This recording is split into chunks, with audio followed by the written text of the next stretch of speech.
24 Debates. Muy buenas tardes, ¿cómo están ustedes? Ya estamos en 24 Debates, donde abordamos la propuesta de nueva constitución de cara al plebiscito del próximo 17 de diciembre. Hoy vamos a hablar del sistema político, lo que se habla como de la sala de máquinas de una constitución. Y para eso estamos con Yvonne Mangelsdorf, consejera de Renovación Nacional. Yvonne, bienvenida, gracias por estar con nosotros. Muchas gracias, Connie. Y a este otro lado, Leslie Sánchez, comisionada del PPD. Muchas gracias, Leslie, por estar con nosotros aquí en 24 Debates. Gracias a ustedes. Bueno, les voy a explicar la dinámica. Cada una de ustedes debe tener una tablet, ¿cierto? Ahí en su podio. Bueno, en esa tablet van a estar reflejados la bolsa de minutos que tiene cada una, que son 9 minutos cada una. Ustedes lo van a administrar, ¿ya? Por lo tanto, a medida que vayan utilizando el tiempo, que vayan respondiendo, se le van a ir descontando de los 9 minutos, se le van a ir descontando los minutos. Eso se va a ver reflejado en las tablets, pero también aquí en pantalla, con su nombre, y ahí va a ir saliendo cuántos minutos y cuántos segundos les quedan. Yo se los voy a ir recordando también, pero la técnica claramente es respuestas más cortas, significa que vamos a pasar por más tiempo y van a poder utilizar más veces, en más momentos, la palabra. ¿Claro? Clarísimo. ¿Cada una tiene los 9 minutos o no? Sí. ¿Sí? Sí. Ok, para que empecemos desde ya, yo decía que el sistema político es como la sala de máquinas, ¿cierto? Como el cerebro, el corazón, bueno, se ha dicho tantas cosas de lo que es el sistema político dentro de una constitución, pero es fundamental. Y uno de los puntos que se quería siempre, desde que comenzó el proceso constituyente, el primero de todos, modificar en nuestro país, porque había una especie de diagnóstico claro, es que el sistema político necesitaba cambios. Bueno, primero, como una primera aproximación, los cambios que vienen aquí en el sistema político, que parte en el capítulo 4 en el caso del Congreso Nacional, capítulo 3 en el caso de los partidos políticos, la participación política, ¿es un avance para ustedes, un retroceso o se mantiene igual? Leslie. Mira, esto es súper técnico y es muy importante decirlo. El sistema político está compuesto como por 3 grandes aristas: el sistema de partido político, el sistema electoral y el régimen de gobierno.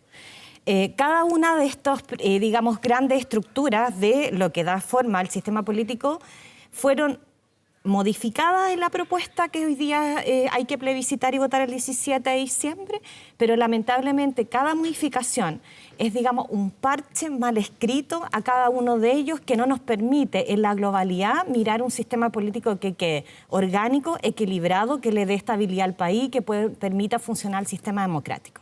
Yvonne. O sea, claramente es un avance, viene a modernizar y a solucionar los problemas que tenemos hoy día.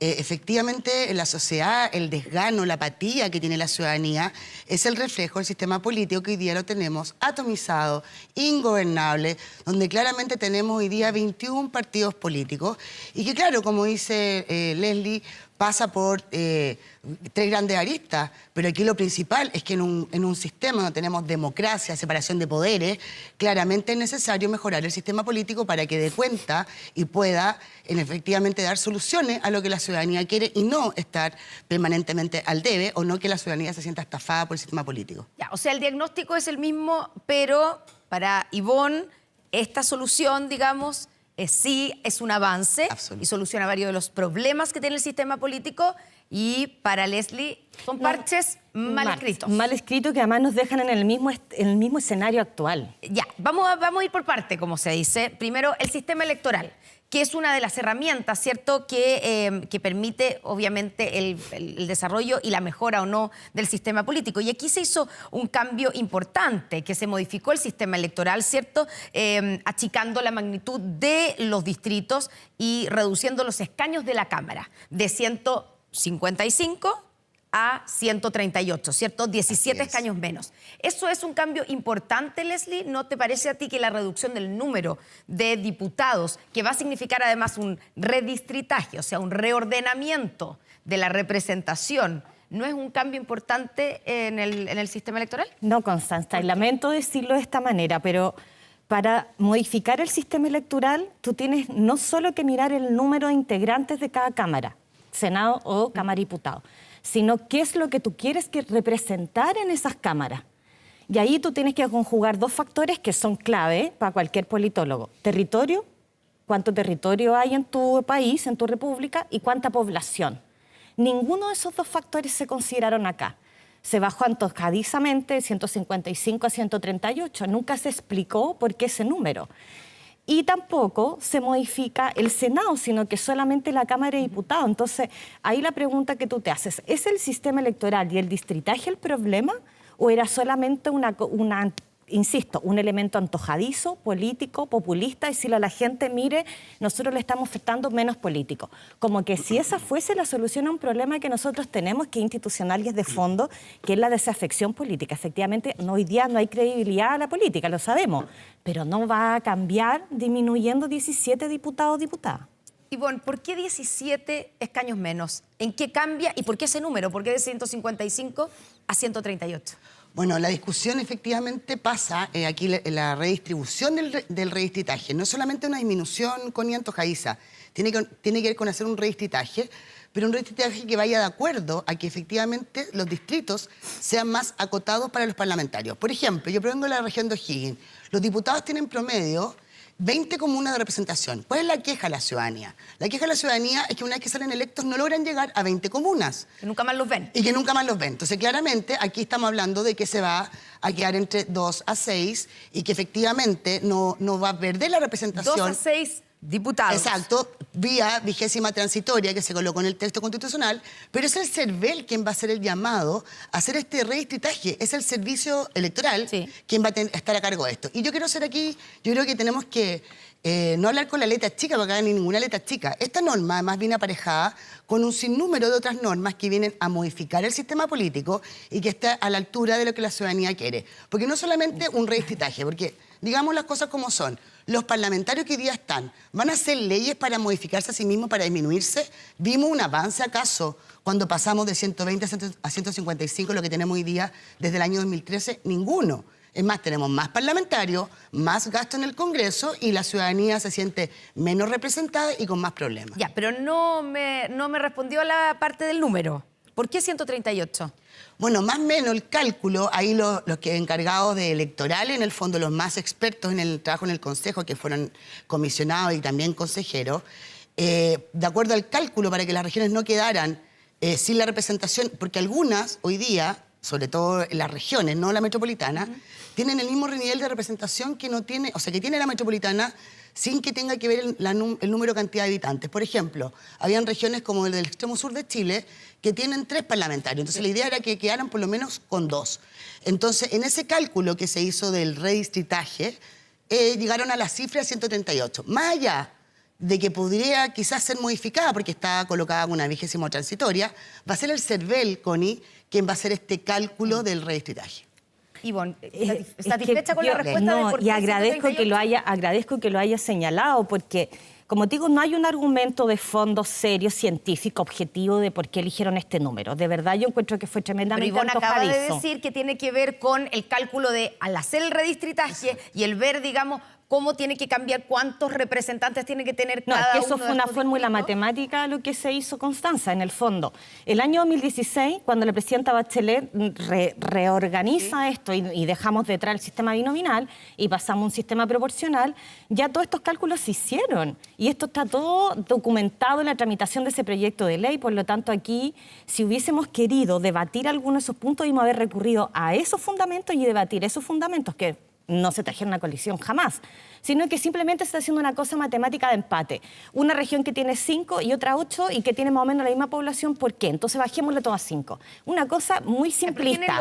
Tiene lógica que digamos, dos regiones, o dos en realidad distritos, que tienen población muy diferente, se haga un redistritaje para que tenga una representación que esté más acorde al número de habitantes. Por eso le decía que cuando uno diseña un sistema electoral tiene que considerar territorio, población y otros tantos factores, pero esto no es simplemente una cuestión de empate matemático, de a 10 habitantes versus 10 habitantes, 2 diputados. Esto no es así. Y mirarlo así es muy simplista. Y peor aún, decir que será el CERVEL como garantía de objetividad.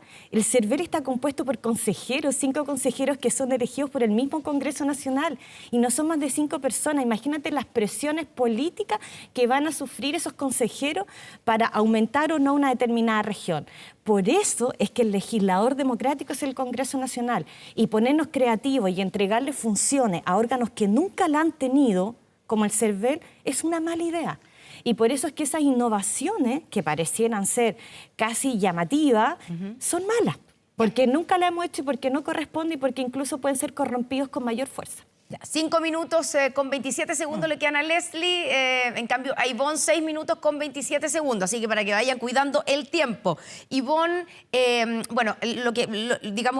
Ivonne plantea el tema de que debiera ser el Congreso el legislador, ¿cierto? El Congreso Nacional que modifique estos aspectos, pero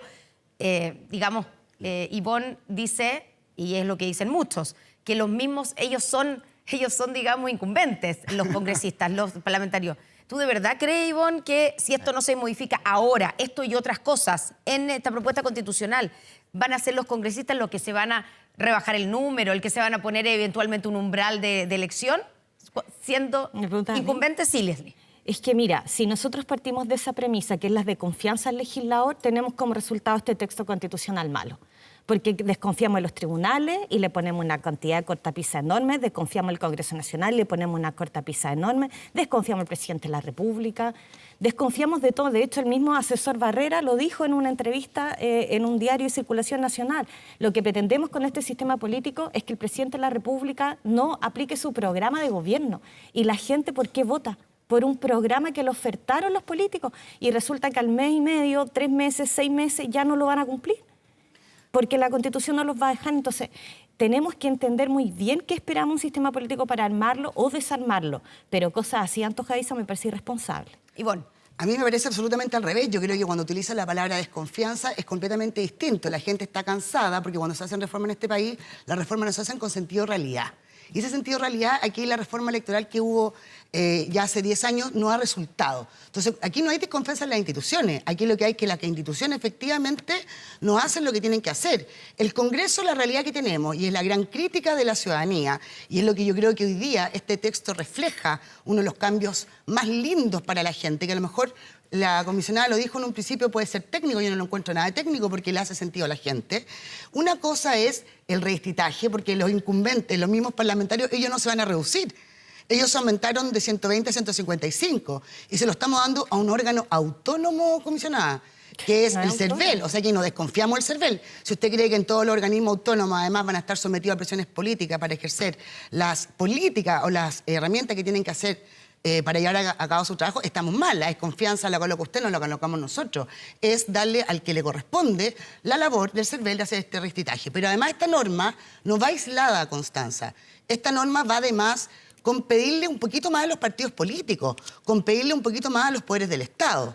Entonces, esta norma va de la mano con poner una base de un 5% para los partidos políticos que tengan representación, por ejemplo. Entonces, aquí la desconfianza es al revés. Aquí hay como un temor, porque van a haber varios partidos políticos que van a terminar desapareciendo de aprobarse este texto y que representan menos un 5%, y tenemos parlamentarios hoy día en el Congreso con 21 partidos políticos que se representan a sí mismos. Vamos a ese umbral del 5%, ¿cierto? Lo que establece esta propuesta constitucional es que los partidos deberán conseguir al menos 5% de los votos a nivel nacional para acceder a la repartición de escaños en una elección parlamentaria, en la Cámara de Diputados, ¿cierto? Hay un proceso transitorio y eso lo vamos a analizar, pero ¿en qué beneficia este umbral o en qué ayuda a mejorar la gobernabilidad, que finalmente es lo que se está buscando? O sea, en los 3 últimos gobiernos, y digámoslo tal cual, y hay un reconocimiento, incluso reconocimiento de un ex mandatario, el expresidente Eduardo Frei, incluso una ex ministra de Educación como Mariana Adelwin, entre todos hay un reconocimiento de que efectivamente en los 3 últimos gobiernos, el actual del presidente Boric, el pasado del expresidente Piñera y el pasado de la expresidenta Michelle Bachelet, no se pudieron llevar adelante sus propios programas de gobierno, legítimos por lo demás, por algo la ciudadanía lo votó, porque tenemos un Congreso y un sistema político atomizado que responde a intereses personales y que tienes una proliferación de partidos políticos que es imposible ponerse de acuerdo. ¿Cómo te vas a poner de acuerdo con 21 partidos políticos? ¿Eso se soluciona entonces con este umbral? Con este umbral, tú les pones primero una base. que los partidos tienen que tener una representación de un 5%. Eso va a subir también el estándar de calidad y de representación de los partidos, donde van a tener que hacer mayores esfuerzos para que efectivamente la ciudadanía escoja a sus representantes y efectivamente vas a tener menos partidos políticos en el Congreso con los cuales ponerte de acuerdo. Leslie. Nuevamente una ¿No es norma positivo? aislada. ¿No es positivo este umbral? Mira, siempre los umbrales son relativamente positivos, pero normas aisladas como esta no son suficientes. Y eso es lo que yo estoy planteando desde el día 1, tanto en la comisión experta como a los consejeros. El sistema político es un conjunto de elementos, no es una cosa aislada de que cada cosa funciona por sí sola. El 5% tendría efectos si tuviéramos más dificultades para armar partidos políticos. Y te corrijo, son 23 partidos políticos los que hoy día están en vigencia en Chile. Pero en el Por lo Congreso tanto, representados... 21. Bueno, en el Congreso 21, pero hay Pero 23 hay 21 en Chile. ¿Hay 23 miradas distintas en Chile de cómo hacer democracia y cómo gobernar este país? Yo creo que no. Pero resulta que 21 llegan a conformarse y tener representación en el Parlamento. Y muchas de ellas nacen de puros personalismos, de nombres y apellidos súper claros que los conocemos con claridad quiénes son. Ya, pero entonces... Este 5% va a restringir, pero tiene normas transitorias que permiten eludir su cumplimiento. La Y los gradualidad. partidos políticos chicos se van a juntar, o los que no alcanzan el 5% se van a juntar, van a ser federaciones o el nombre que adquieran, y van a terminar llegando igual al Congreso, y lo que queríamos, que era eliminar esta excesiva fragmentación, no lo vamos a lograr, porque las normas transitorias son tan flexibles que les va a permitir seguir existiendo como grupúsculos. ¿Cuál es el problema acá? La disciplina partidaria también. Y esa tampoco la quisieron regular los amigos del Frente, digamos. Y de hecho, Ivonne es el ejemplo vivo de aquello. Ella el mismo 26 de septiembre votó con republicanos, se abstuvo y no quiso votar la paridad, y después tuvo que cambiar el voto y lo tuvo que aprobar igual con posterioridad. Entonces, ahí te das cuenta que los personalismos son los que hacen daño a la democracia. Esto no es un proyecto personal, son proyectos colectivos. Y cuando tú estás en un partido político tienes que tener un programa que te dictamine las líneas de trabajo. No es lo que simplemente a ti te guste o no. Y lo que no quedó en el texto que se discutió en su momento fue la medida como de alguna manera castigo a los que... O sea, solamente el que renuncie díscolos. pierde el escaño, que no es muy distinto a la ley de antidiscolaje que tenemos hoy. Lo que nosotros esperábamos es que hubiera disciplina partidaria efectiva y que los partidos pudieran sancionar a sus militantes que fueran parlamentarios y no votaran de conformidad a las decisiones que toma el mismo partido. Por eso le ponía como ejemplo el de acá la consejera, que sabemos que Reina ha hecho grandes esfuerzos por el tema de la paridad, pero ella siempre se opuso a la paridad, por ejemplo. Ivonne. Pero yo creo ¿Qué responde a esto? yo creo que efectivamente fui yo la que dije que estas normas son en su conjunto. Acá hay un montón de normas que vienen a mejorar el sistema político. Y yo creo que no solamente el adoctrinamiento, seguir normas de disciplina en los partidos, aquí tiene que ver con que no se utilicen los partidos políticos de plataforma para solamente tener un escaño o un cupo en el Congreso. Entonces, claramente nosotros tenemos aquí normas que sancionan a los que llegan a los cupos parlamentarios y después renuncian, pierden su escaño. Así como también aprobamos, no con la conformidad de ustedes, que la inasistencia de los parlamentarios también se van a descontar de la dieta parlamentaria. Por lo tanto, y yo también quiero mencionar Pero que ¿por qué no estuvieron de acuerdo, en tu caso, por qué no estuvieron de acuerdo por incluir elementos de disciplina partidaria? O sea, que se sancionara a los diputados y a los senadores que no votaran de acuerdo a la decisión del partido. Porque yo además pertenezco a un partido con el que históricamente ha estado basado en la libertad. Entonces nosotros en nuestro partido nos damos órdenes de partido. Yo creo que uno tiene claramente principios y valores que a uno los rigen y que uno es parte de esa disciplina, pero de ahí a que hayan órdenes de partido, yo creo que lo encuentro un poquito gravitante, por no decir grave, y además hay otros partidos que pertenecen a la misma coalición que no usan las órdenes de partido. Y quiero hacer hincapié, Constanza, en los partidos que dejarían de existir hoy día si no tienen el 5%. Entonces, digamos las cosas como son. De acuerdo a los datos que tiene el CERVEL, se irían 9 partidos políticos: la Democracia Cristiana, el PPD, Evópolis, Comunes, el Partido Radical, Revolución Democrática, el Frente Amplio, Acción Humanista, el Partido Liberal, todo menos de un 5%.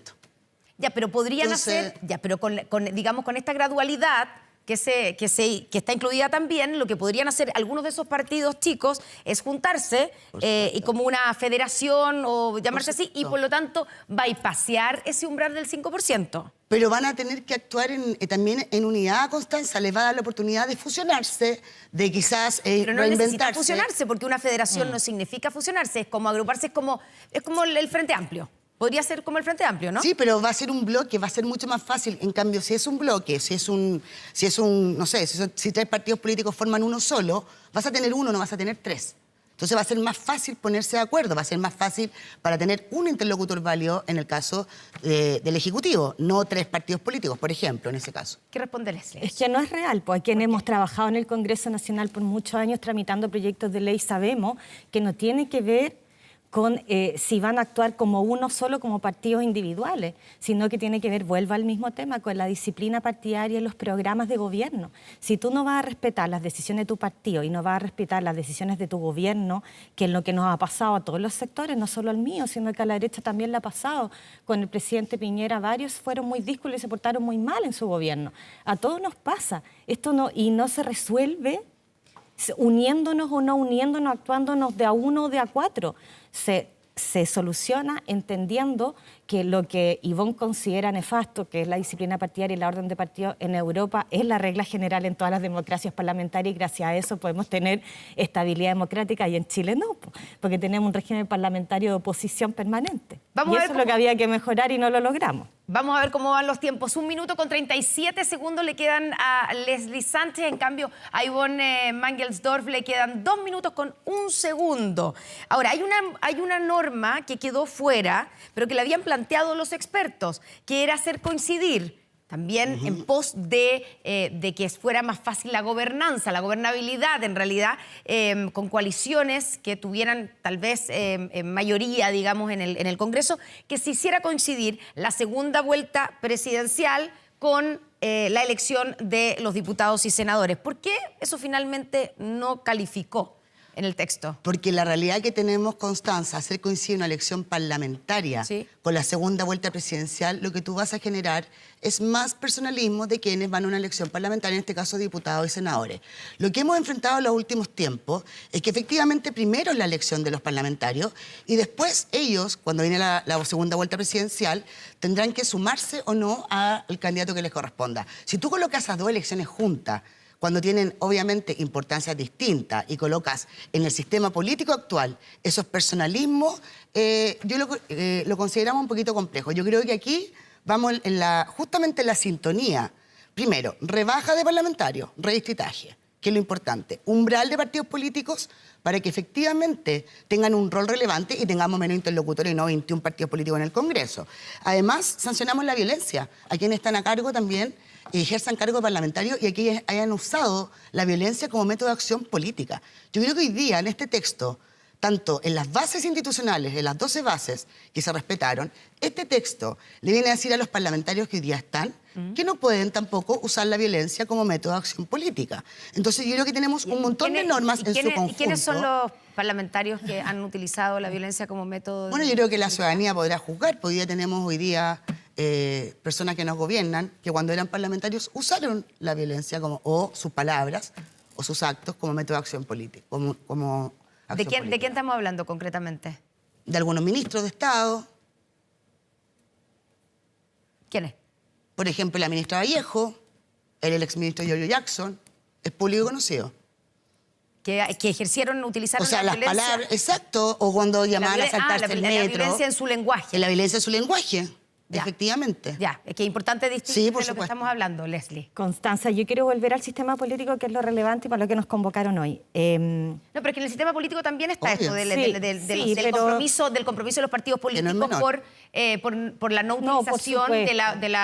de la violencia como herramienta Sí, política. Por supuesto, pero ¿Y tú no estás es... de acuerdo con eso? O sea, siempre, pero creo honestamente que tampoco esto contribuye a mejorar la estabilidad democrática del país. Insisto, concentrémonos en lo relevante. Acá la derecha históricamente quería un régimen presidencial.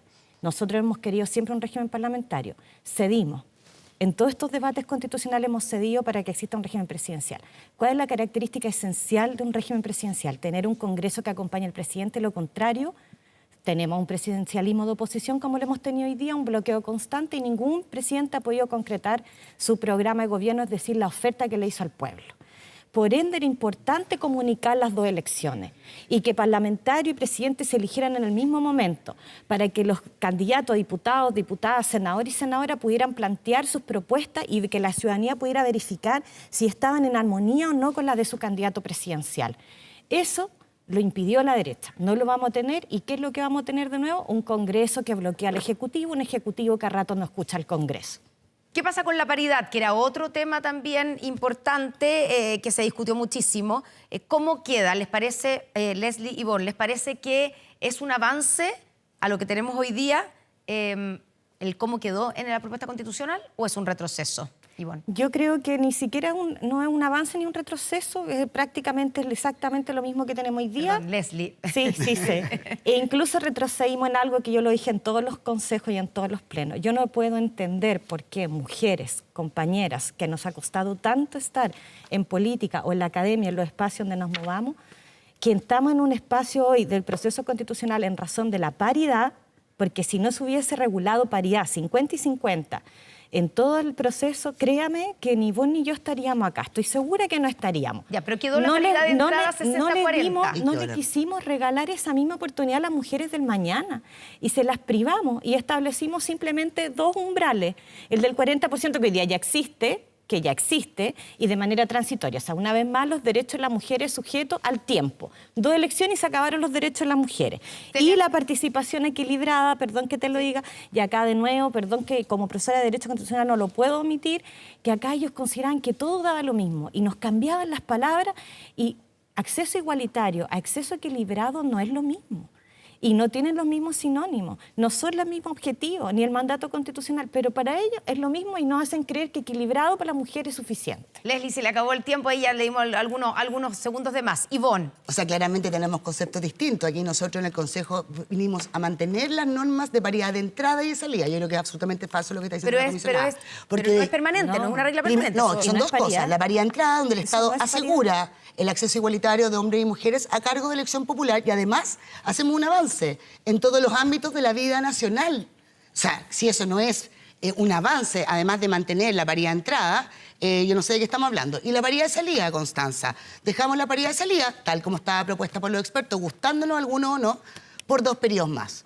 O sea, avanzamos, mantenemos y dejamos paridad para que efectivamente esto se corrija. Se nos acabó el tiempo. Leslie Sánchez, Ivonne Mangelsdorf, muchas gracias por estar en este 24 debates en un tema tan fundamental. Se acerca el 17 de diciembre, el día del plebiscito por una eventual nueva constitución, por eso 24horas.cl pone a disposición de la ciudadanía el texto final y completo de la propuesta de nueva constitución para que ustedes lo conozcan de forma ordenada, simple y una plataforma de diseño además amistoso que puedes revisar cuando y donde gustes. Así es que puedes revisar el texto propuesto por el Consejo Constitucional aquí en nuestro código QR o también, por supuesto, en 24horas.cl. Muchas gracias por acompañarnos y nos vemos en un próximo 24 debates.